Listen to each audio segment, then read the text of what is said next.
jungle.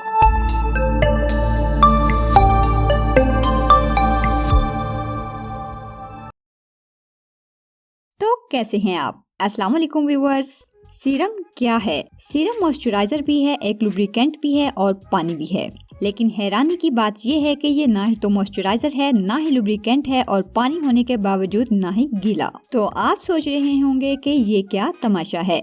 जी हाँ viewers, आप ठीक सोच रहे हैं। ये बहुत कुछ होते हुए भी कुछ नहीं है। मतलब यूं कह लें कि ये हवा है या खुशबू जो लगाने के बाद फिजा में तहलील हो जाती है। ये असल में हाईली पेनिट्रेटेड स्किन लिक्विड होता है जो लगाते ही जज़ब हो जाता है। इसमें हेलोरोनिक, नियासिनामाइड B3 और विटामिन C जैसे इंग्रेडिएंट्स को मोर एक्टिव बनाकर डाला जाता है, जो खास तौर पर टारगेट करते हैं ageing sign, freckles, fine lines और सन टैन को। लेकिन हमारे यहाँ इस सीरम और इसके इंग्रेडिएंट्स की शक्ल थोड़ी तब्दील कर दी जाती है। यानी इसमें vitamin B3, B5, vitamin E, milk extract, kojic acid और ऑर्बिटिन वगैरह शामिल करके इसको एक वाइटनिंग सीरम बनाकर पेश कर दिया जाता है। अब यहाँ जितने भी लोकल सीरम्स पड़े हैं, इन सब पर ऑर्बिटिन का नाम जरूर लिखा गया है, क्योंकि ऑर्बिटिन एक जबरदस्त किस्म का वाइटनिंग एजेंट है और पाउडर फॉर्म में भी मिल जाता है। अक्सर रेमेडीज में इसका इस्तेमाल भी होता है। अब ये डर्मा लाइन वालों को तो इसके स्पेलिंग भी नहीं आते।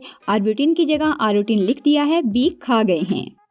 मैं हूं मैमुना मुस्लिमा और आपको अपनी वीडियो में वेलकम कहती हूं। सॉरी, शुरू में कहना भूल गई थी। सब्सक्राइब कीजिए मैमुना मुस्लिमा चैनल को और इस बेल आइकॉन को दबा दीजिए। व्यूवर्स, मेरी कोशिश हमेशा से ये रही है कि आपको ज़्यादा से ज़्यादा चीज़ों के बारे में एजुकेट कर दूं, ताकि आप अपने लिए किसी भी चीज़ का इंतखाब खुद कर सकें और किसी से पूछना ना पड़े, क्योंकि हम लोग दूसरे लोगों से काफ़ी पीछे हैं, हमें आगे बढ़ना है। इसलिए आपने अक्सर देखा होगा कि लोग एक एक चीज़ का रिव्यू करते हैं और मैं 10 से 15 चीज़ें इकट्ठी लाकर एक ही वीडियो में दिखा देती हूँ। तो यहाँ मेरे पास 5 लोकल ब्रांड्स के सीरम्स और 2 इम्पोर्टेड हैं। जैसा कि मैंने बताया कि ये खास तौर पर स्किन को हेल्दी करने, एजिंग साइन खत्म करने और फाइन लाइंस को हटाने के लिए स्पेसिफिक होते हैं।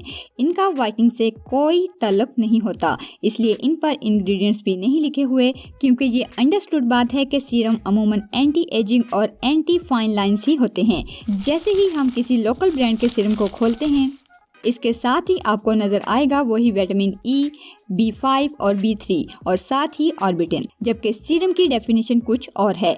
इसलिए पाकिस्तान में जो लोकल ब्रांड्स के सीरम हैं वो खास तौर पर वाइटनिंग के लिए ही बनाए गए हैं, क्योंकि यहाँ लिखा है कि किसी भी अच्छी वाइटनिंग क्रीम में गेट फ्रेश सीरम मिक्स करें और लगा लें। अब इनके इंडिकेशन और यूजेज को देखें तो ये सीरम की डेफिनेशन से ही आउट हो गया, क्योंकि सीरम तो डायरेक्ट स्किन पर अप्लाई किया जाता है। फेस के लिए जो सबसे कॉमन सीरम होता है वो अमूमन एलोवेरा, हेलोरोनिक एसिड, विटामिन B3 और C पर मुश्तमिल होता है। वैसे इसकी काफ़ी सारी दूसरी इकसाम भी हैं, जिन्हें विटामिन C सीरम भी कहा जाता है, जो डार्क सर्कल्स के लिए यूज किए जाते हैं। ये रिच ऑफ विटामिन होते हैं और एक्टिव इंग्रेडिएंट्स की वो किस्म यूज की जाती है जो स्किन में एब्जॉर्ब होने के लिए मौजू हो। अब यहाँ एक और बात, वो ये कि जब कोई कस्टमर क्रीम में डालने के लिए कोई सीरम खरीदने जाता है तो सेलमैन इसे ये सारे सीरम दिखाता है। तो इन लोकल सीरम्स के साथ साथ इसको कुछ इम्पोर्टेड भी दिखा दिए जाते हैं, जैसे ये डर्मा IG और जेंसेंस वगैरह। अब जब वो वाइटनिंग के मकसद से इन वाइटनिंग सीरम्स के बजाय ये इम्पोर्टेड ले लेगा तो इसे बिल्कुल फायदा ना होगा,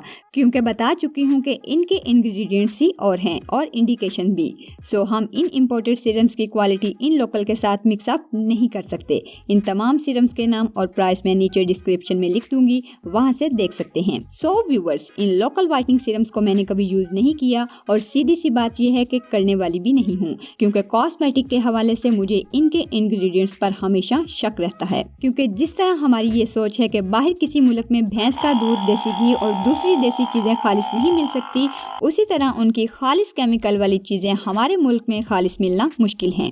बाकी ये डर्मा IG में अक्सर यूज करती हूँ और मुझे इस पर ट्रस्ट भी है, वाइटनिंग के हवाले से नहीं बल्कि एंटी एजिंग, रिंकल्स और हेल्दी स्किन के लिए। मैं अपनी प्रीवियस वीडियो में भी बता चुकी हूँ जो स्किन केयर रूटीन के हवाले से थी। स्किन केयर रूटीन में मुना लिख कर सर्च कीजिए, वीडियो मिल जाएगी। इसका इस्तेमाल क्लींजिंग के बाद और मॉइस्चराइजर लगाने से पहले किया जाता है, जैसे मैंने स्किन केयर वाली वीडियो में बताया था। तो अगर आपके चेहरे पर रिंकल, फाइन लाइंस और एजिंग साइंस नजर आना शुरू हो गए हैं तो बेफिक्र होकर इसका डेली इस्तेमाल कीजिए।